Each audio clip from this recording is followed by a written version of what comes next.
So far, Eleanor grew up as the forgotten twin while Emily got everything: cars, attention, love. Why? Emily nearly died at birth, making her the quote, miracle baby. Eleanor got the scraps. But college?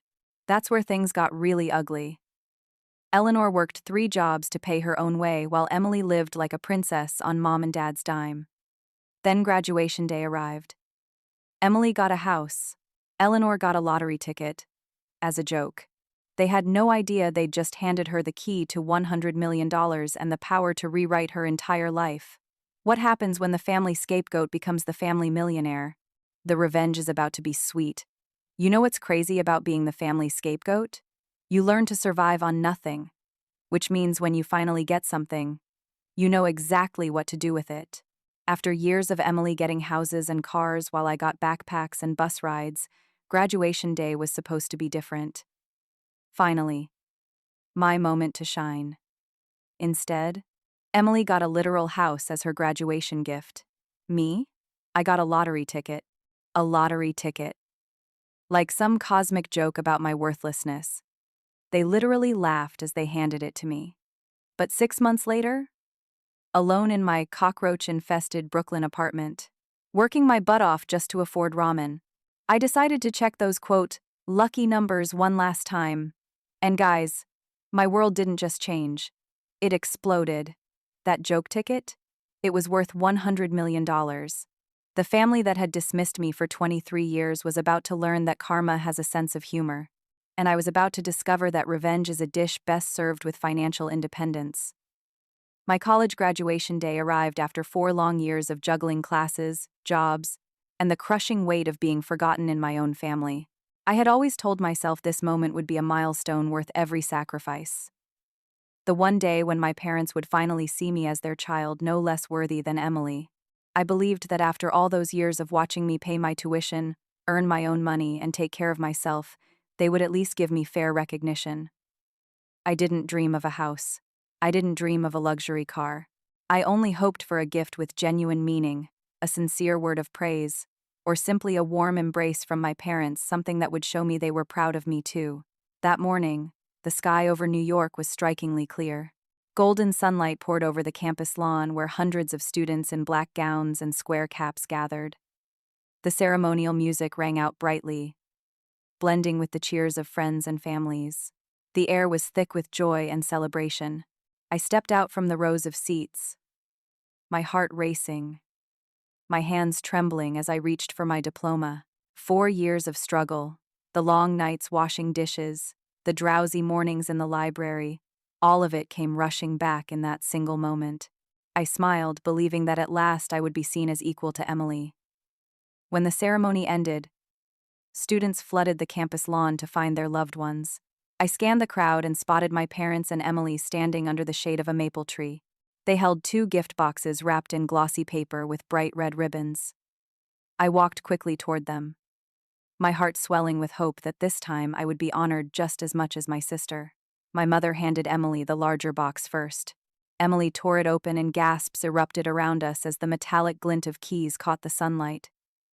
They were keys to a brand new house purchased by my parents as her graduation gift. Emily screamed with joy, throwing her arms around them, her face glowing like a star stepping onto a red carpet. My parents beamed, their eyes brimming with pride. I stood beside them, waiting for my turn, my heart pounding with anticipation. Then my mother turned to me and handed me a small envelope. Surprised, I opened it, still clinging to the hope that inside I would find a heartfelt letter, or at least a small contribution to my future. But when I saw the lone lottery ticket inside, my chest constricted as though gripped by iron. I looked up, eyes wide, my voice shaking. "Mom, it's really just a lottery ticket." My mother smiled, completely oblivious to the humiliation in my eyes, and said lightly, "Try your luck, sweetheart. You never know, maybe it'll change your life." Her words landed like a cold slap across my face. Change my life? After 4 years of proving I could stand on my own. Was that not enough to show them I was worthy already? Emily laughed. But for just a moment, I caught something in her eyes. Was it guilt? Then her voice hardened. Come on, Elle. You've always been the independent one. Mom and Dad know you'll figure it out. She paused, then added more quietly. Besides, you're too proud to accept help anyway. Laughter erupted around her, and I felt my face burn hot with shame and pain.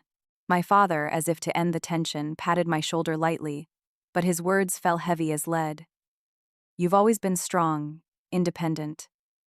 That ticket suits you. I bit down so hard on my lip I nearly drew blood. In that instant, every expectation I had held shattered into pieces.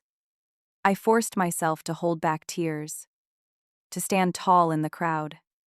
I didn't want my friends or professors to see me break, but inside I had gone silent. I remembered every night I studied until 3:00 the morning. Every penny scraped together from long shifts.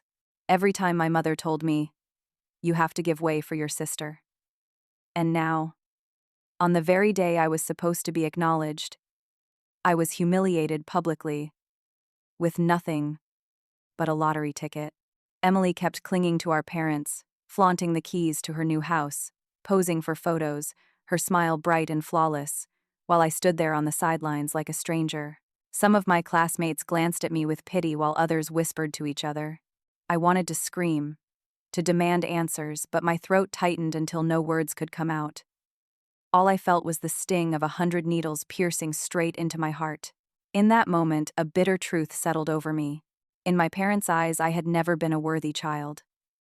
The fact that I could stand on my own, provide for myself, only meant to them that I didn't need or deserve anything from them. Emily, the special daughter, was always the one worthy of every sacrifice, every investment. I folded the lottery ticket, slipped it into my pocket, and forced a strange smile so as not to cause a scene in the crowd. But inside, I had completely fallen apart. That was the moment I realized fairness from my parents would never come. And in that instant, a deep fracture split wide in the family bond that had already been fragile for years, a fracture that nothing could ever repair. I turned away, searching for a quiet corner to breathe, but Emily's laughter and my parents' praises still echoed behind me like knives twisting deeper into my chest. I knew from that day forward, I would never look at my family the same way again. What I couldn't have imagined was that the very lottery ticket they treated like a joke would become the turning point that changed everything. After graduation, I didn't return to Ohio with my family as they expected. Deep down, I knew that house was no longer a home, but a monument to favoritism and scars that would never heal. Instead, I packed my few belongings and rented a tiny apartment in Brooklyn, New York. It was less than 400 square ft. The walls faded and peeling, the ceiling stained with watermarks, and the single window looked out onto a narrow alleyway. But to me, it was the first place where I truly felt free. A space where every square inch was paid for with my own sweat and effort. I started working part-time at a small marketing firm as an administrative assistant. The pay wasn't much, just enough to cover rent, utilities, and some groceries. Each morning I squeezed into the subway with the rush hour crowd heading to the office and came home late when the city lights were already glowing. I sat at a desk by the window entering data, editing documents, sometimes brewing coffee for the team. There were days I felt utterly exhausted, but I kept going because it was the only job that allowed me to survive in this expensive city. Meanwhile, my parents hardly ever called. The rare conversations were brief and impersonal. "Are you doing well?" Quickly followed by Emily's "doing great." "Did you see her pictures on Facebook?" On my mother's profile, the updates were endless. Emily in her new house, Emily in elegant dresses, Emily at parties, Emily with her achievements. Each photo was captioned with words like, "So proud of our little girl." I saw it all, but never once did they mention me. It was as if I had vanished from the family portrait they presented to the world. The lottery ticket they gave me on graduation day still sat inside its envelope, tucked away in the drawer of my small apartment desk. I never threw it out, but I never once thought about checking the numbers either. To me, it was nothing more than a cruel joke, a clear reminder that my parents believed I deserved only luck, while everything certain and valuable was always reserved for Emily. Every time my eyes landed on that envelope, A lump rose in my throat, as if a voice inside whispered, "Maybe you'll never be the daughter they wanted." I remember coming home after long work days to an apartment, so quiet I could hear the ticking of the wall clock. I would lie on the old bed I bought from a second-hand shop, staring up at the stained ceiling. In my ears still echoed Emily's laughter from graduation day, my mother's soft voice saying, "Try your luck, sweetheart." I once believed that earning a degree, standing on stage to receive my diploma amidst applause, would finally earn me their recognition. But no. Even then, they didn't see me as something to be proud of. Often on my way home, I would see families out together, parents holding their children's hands on the way to dinner or sitting in cafes with eyes glowing with pride as they looked at their kids. And I would wonder, why had I never known that feeling? What had I done wrong to always be pushed to the back for the love that should have been shared equally to lean so heavily toward my sister? That question nagged at me, leaving me in tears on countless nights, crying silently into my pillow as if it were the only pair of arms I could cling to. Sometimes I tried to call home, hoping to hear even a single word of genuine concern, but those calls never lasted long. My mother would cut in to brag that Emily had been invited to a conference or to gush about her new designer dress. My father would ask just one question: "Is your job going well?" But his voice was distant, distracted, as if the question itself was only a formality. Over time, I realized that the more I reached for their care, the more their indifference pushed me away.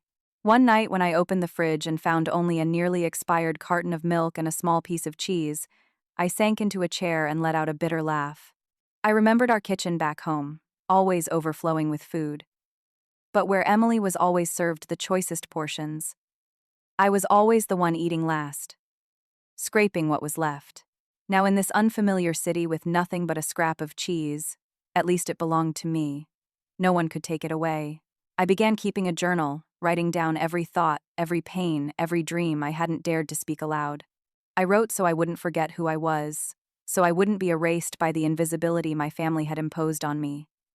And in page after page, I always circled back to one question: if I didn't have this family, who would I become? Perhaps those lonely days taught me the most important lesson of all. I came to understand that love from parents doesn't always come the way we need it. Some families love their children only in the way they choose, not in the way their children truly need. And for me, that harsh truth had never been clearer. Still, I refused to let myself collapse. I kept waking up early, kept going to work, kept learning how to smile in the face of hardship. I knew that if I fell, no one would be there to lift me but myself. And I made a promise deep inside. Even if I never received full love from my parents, I would find my own worth a worth no one could deny. I didn't yet know that the very lottery ticket I had dismissed as a cruel joke would one day open the door to an entirely different path, changing everything forever.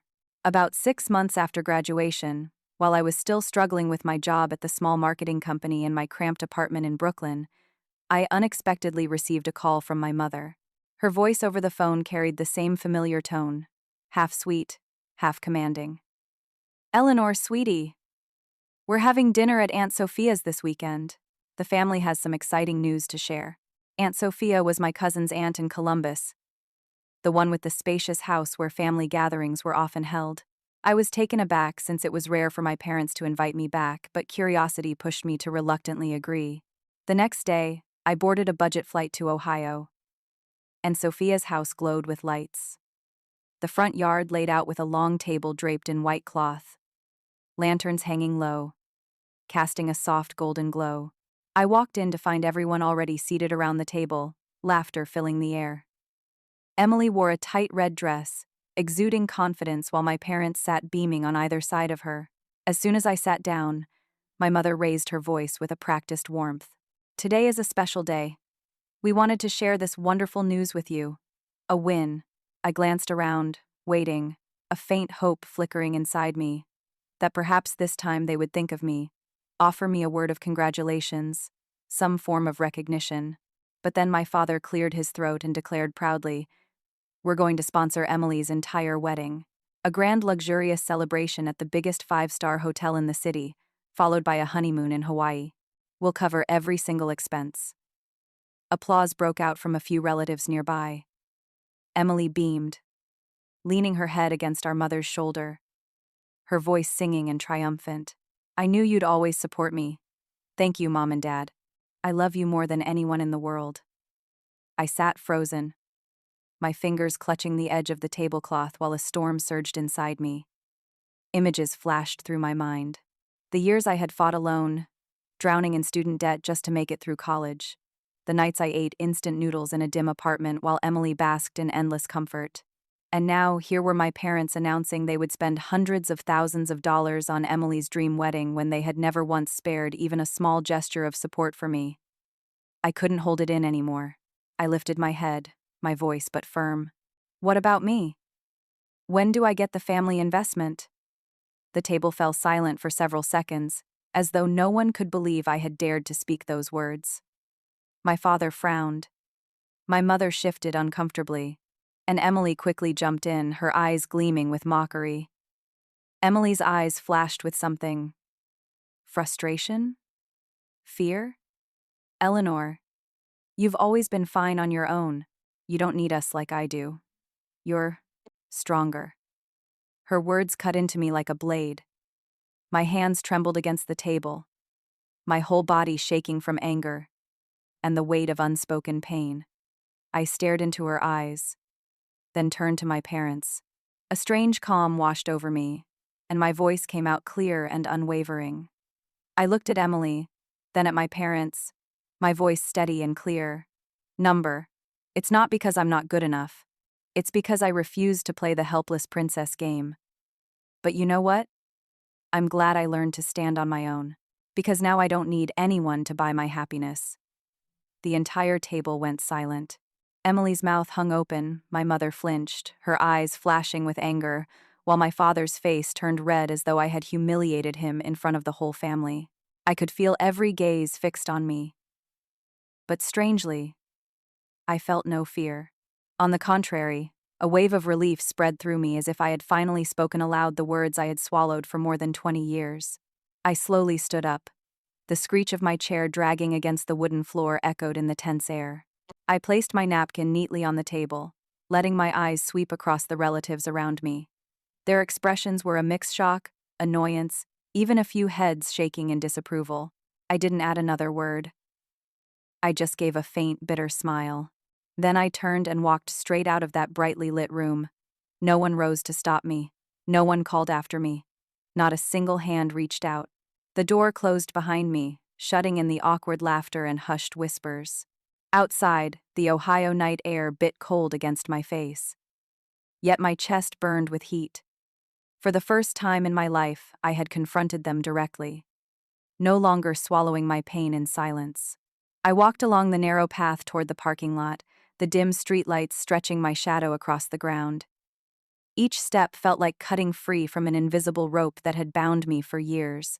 That night, I checked into a cheap motel and sat quietly in the small room, staring at the flickering neon sign outside the window.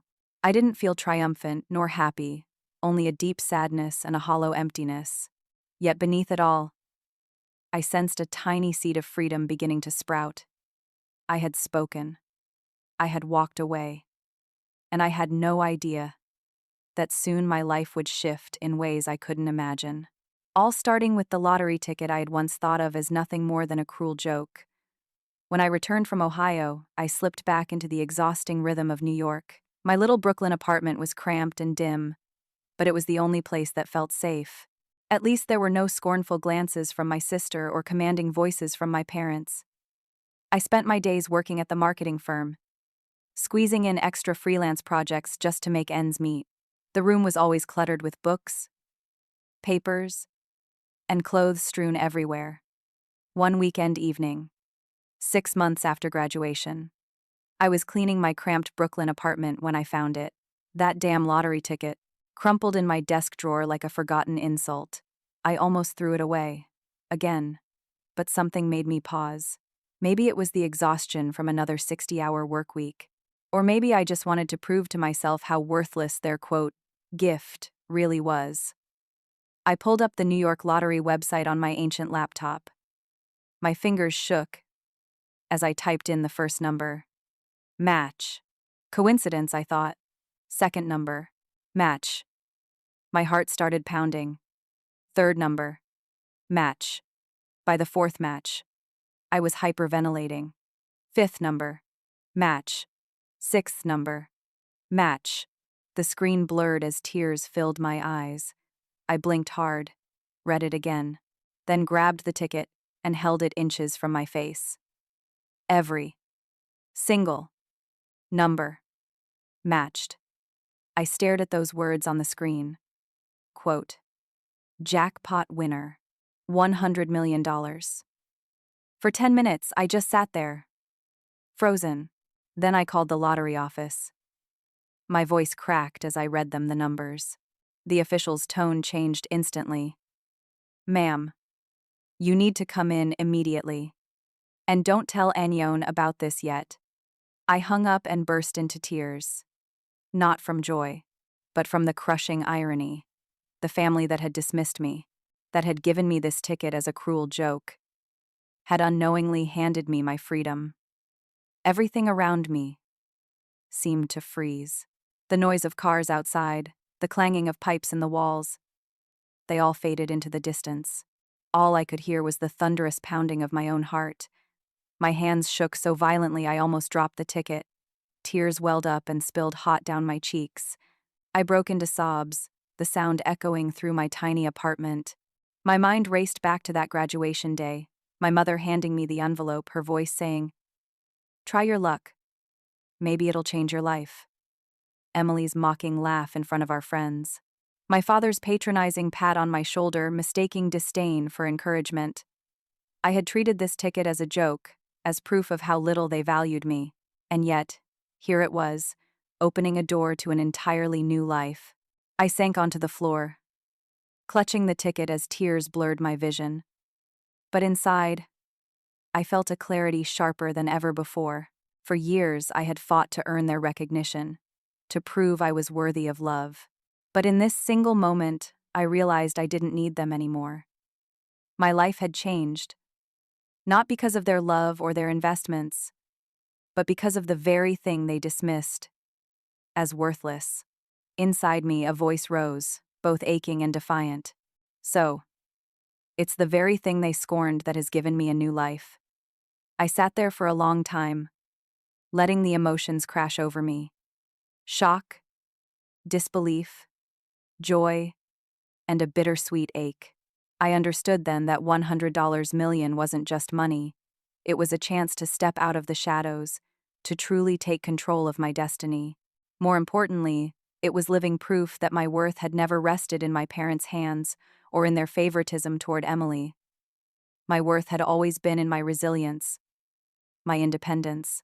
And now, in this ticket, they once tossed to me like a cruel joke. That night, I didn't sleep. I stared at the lottery ticket for hours, unable to take my eyes off those fateful numbers. 1,000 questions spun through my head. What would I do with this money? Should I share it with my family or should I keep it for myself? The longer I thought, the more certain I became none of them deserved a single cent of it. This was my chance to rewrite my life, and it belonged to me alone. When dawn light seeped through the window, I rose and wiped away the last of my tears. I knew that from that moment on, everything had changed. The end of this story is coming in tomorrow's video.